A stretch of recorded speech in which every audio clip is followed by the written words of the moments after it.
Imaginez une seule raffinerie si gigantesque qu'elle puisse traiter 650 000 barils de pétrole brut par jour, soit plus que la consommation quotidienne de certains pays européens.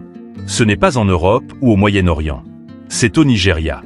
La raffinerie Dangote, la plus grande d'Afrique et l'une des plus grandes au monde, a commencé à augmenter sa production. Et déjà, l'onde de choc se fait sentir à des milliers de kilomètres. Les raffineries européennes, autrefois piliers de l'approvisionnement en carburant de l'Afrique de l'Ouest, peinent désormais à trouver des acheteurs. Les profits s'amenuisent, les réservoirs de stockage se remplissent et certaines usines ferment. Aujourd'hui, nous allons nous pencher sur la manière dont un méga-projet africain bouleverse les règles du commerce mondial des carburants et sur les raisons de l'inquiétude de l'Europe.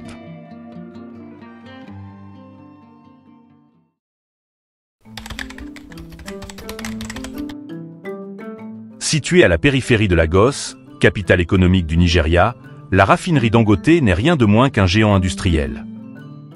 Avec une capacité de traitement de 650 000 barils de pétrole brut par jour, elle est non seulement la plus grande raffinerie d'Afrique, mais aussi l'une des plus grandes au monde. À titre de comparaison, elle est capable de raffiner plus que la consommation quotidienne totale de pétrole de plusieurs pays européens réunis. La construction de la raffinerie a nécessité des années de planification et des milliards de dollars d'investissement. Mais ce n'est qu'en septembre 2024 que les opérations ont véritablement commencé à s'intensifier. Depuis, la production a rapidement progressé, l'installation atteignant presque sa pleine capacité dès sa première année d'exploitation. Cette accélération rapide témoigne clairement de son ambition, répondre de front à l'énorme demande de carburant de l'Afrique. Mais que produit exactement la raffinerie Dangote? Sa conception lui permet de produire une large gamme de produits pétroliers, essence, diesel, carburant aviation, kérosène et même du polypropylène à usage industriel. Contrairement à de nombreuses usines plus anciennes, elle est également très flexible, capable d'ajuster sa production en fonction de la demande du marché. Cette flexibilité lui confère un avantage concurrentiel sur les raffineries européennes traditionnelles, dont beaucoup ont été construites il y a des décennies et manquent de la même adaptabilité.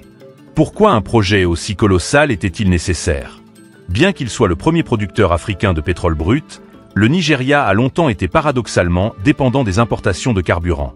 Le délabrement des raffineries locales et des décennies de sous-investissement ont contraint le pays à importer chaque année des milliards de dollars d'essence et de diesel, principalement d'Europe. La raffinerie Dangote a été imaginée comme une solution révolutionnaire. Un projet qui réduirait considérablement la dépendance aux importations, garantirait la sécurité de l'approvisionnement national en carburant, créerait des emplois et permettrait même au Nigeria de devenir un exportateur net de produits raffinés. En bref, la raffinerie Dangote n'est pas seulement une usine. C'est une stratégie économique audacieuse visant à remodeler l'avenir énergétique de l'Afrique.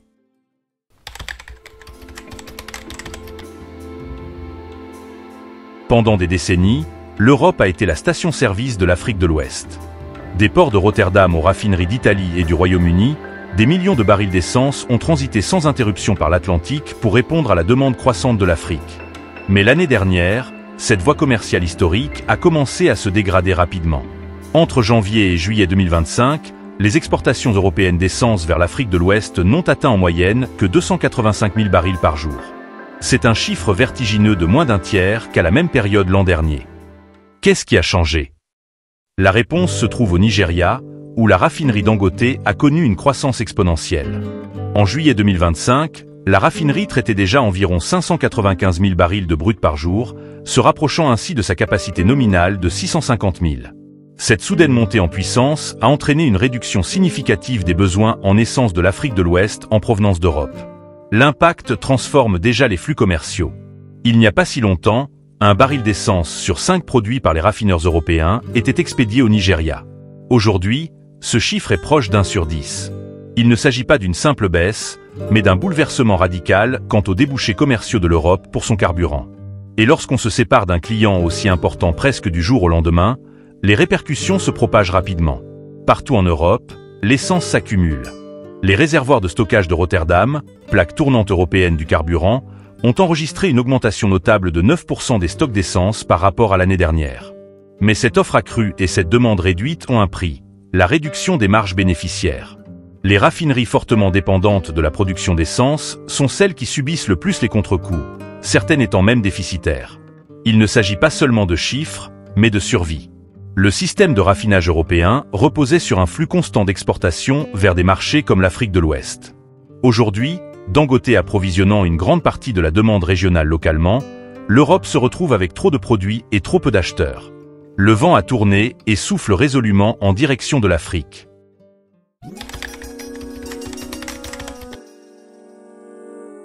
Toutes les raffineries européennes ne se valent pas.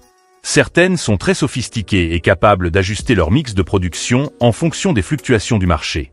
Mais nombre d'usines du continent ont été construites il y a plusieurs décennies, avec une flexibilité limitée.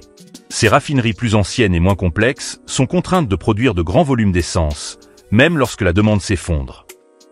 Cette rigidité les place désormais directement sous le coup de l'effet Dangote. Un accident récent illustre cette réalité. La raffinerie de Lindsey au Royaume-Uni, propriété de Prax, a dû fermer ses portes en juillet 2025 après l'échec de ses tentatives de vente. Autrefois fournisseur majeur de l'Afrique de l'Ouest, la dépendance de Lindsey aux exportations d'essence l'a rendu vulnérable. Avec l'effondrement de la demande nigériane, son modèle économique n'avait plus de sens. Les analystes préviennent que Lindsey ne sera probablement pas la dernière. Certains opérateurs s'efforcent de s'adapter. Prenons l'exemple de Valero. Plutôt que d'accepter une baisse de ses marges, l'entreprise réorienterait ses activités, ajusterait ses rendements et se tournerait vers des marchés où la demande est plus résiliente. Mais de telles initiatives nécessitent des investissements importants et ne sont pas accessibles à tous, notamment aux entreprises plus petites ou plus fragiles financièrement. Les chiffres dressent un tableau inquiétant.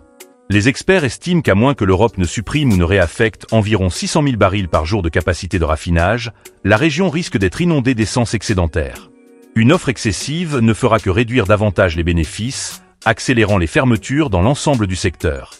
La situation actuelle constitue un test de résistance pour le secteur européen du raffinage. Les usines capables de moderniser et de diversifier leur production pourraient survivre, mais celles qui restent bloquées dans le passé ont une tâche ardue. L'essor de Dangote n'a pas seulement réduit les exportations. Il a également mis en évidence des faiblesses structurelles qui se profilaient déjà dans le paysage du raffinage européen. La question n'est plus de savoir si d'autres fermetures auront lieu, mais de savoir combien et dans quel délai.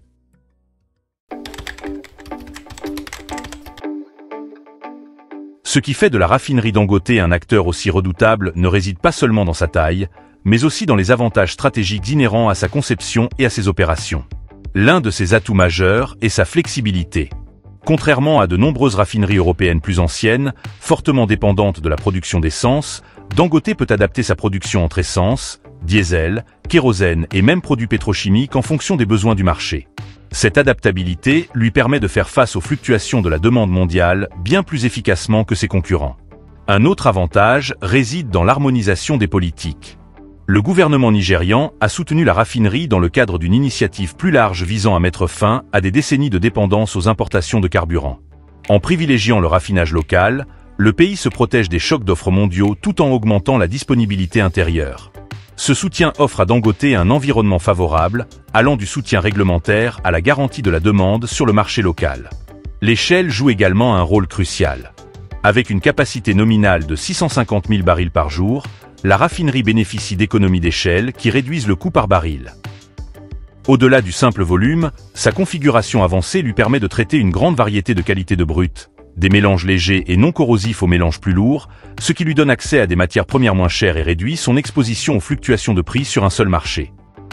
S'ajoute à cela la géographie. Situé au Nigeria, Dangote se trouve juste à côté de l'un des marchés pétroliers à la croissance la plus rapide au monde. Pour les pays d'Afrique de l'Ouest, s'approvisionner en produits à Lagos est moins cher et plus rapide qu'importer d'Europe. Les distances d'expédition plus courtes réduisent les coûts, minimisent les retards et limitent l'exposition à la volatilité des taux de fret. Sur un marché concurrentiel, cet avantage logistique est considérable. Ces avantages combinés expliquent pourquoi Dangote n'est pas une raffinerie comme les autres. C'est une puissance régionale capable de saper la position de l'Europe en Afrique. Sa flexibilité, son soutien politique, sa taille et sa localisation lui confèrent un potentiel que les raffineries européennes ne peuvent tout simplement pas égaler.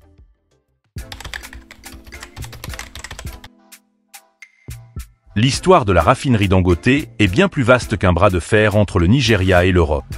Son essor transforme déjà le commerce mondial des carburants. Lorsqu'une raffinerie de cette taille réoriente la demande dans une région, les répercussions se propagent à l'échelle mondiale. Les itinéraires des pétroliers sont redessinés, avec moins de voyages d'Europe vers l'Afrique et davantage de trajets courts en Afrique de l'Ouest. Cela a des conséquences pour le secteur du transport maritime, où les entreprises qui dépendaient autrefois du trafic transatlantique de carburant doivent désormais repenser leurs modèles économiques. Les industries dépendantes d'un approvisionnement stable en carburant, l'aviation, la logistique et même l'industrie manufacturière suivent également la situation de près. Un approvisionnement local stable en Afrique de l'Ouest pourrait se traduire par une baisse des coûts et une diminution des perturbations, mais en Europe, une offre excédentaire pourrait entraîner des licenciements et des difficultés financières. Cette évolution a également un impact climatique. La fermeture forcée des raffineries les moins performantes d'Europe pourrait accélérer la transition du continent vers des émissions plus faibles. Parallèlement, l'augmentation des capacités de raffinage en Afrique soulève des questions. Le monde ne redouble-t-il pas d'efforts en matière de combustibles fossiles, alors même que la pression mondiale en faveur des énergies propres s'intensifie? Autrement dit, la victoire d'une région pourrait compliquer les ambitions climatiques d'une autre. À l'avenir, les analystes estiment que Dangote pourrait atteindre sa pleine capacité d'ici 1 an. Ce tournant marquera un tournant. L'Europe perdra encore plus de parts de marché et la pression sur les usines vulnérables s'intensifiera. Au cours des 6 à 12 prochains mois, les principaux signes à surveiller incluent les fermetures de raffineries en Europe, les stratégies de diversification des produits des pays survivants et la rapidité avec laquelle Dangote étendra sa présence à l'exportation au-delà de l'Afrique de l'Ouest. Fondamentalement, la tension est simple. Dangote est en plein essor, l'Europe perd du terrain et les raffineries du continent doivent s'adapter ou disparaître. Ce qui était au départ la solution du Nigeria à sa propre dépendance énergétique s'est transformé en une transformation des flux énergétiques qui impactent les voies de navigation, les marges bénéficiaires et même les stratégies climatiques. L'équilibre des forces dans le raffinage mondial se déplace vers le sud et le monde commence seulement à en percevoir les conséquences. Maintenant, j'aimerais connaître votre avis. Quelles raffineries européennes, selon vous, pourront survivre à ce changement radical? Et quel impact cela aura-t-il sur les prix des carburants en Afrique et en Europe? Donnez votre avis dans les commentaires. Si vous pensez que l'essor de Dangote marque un véritable tournant dans le commerce mondial de l'énergie, n'hésitez pas à cliquer sur j'aime et à vous abonner pour plus d'informations.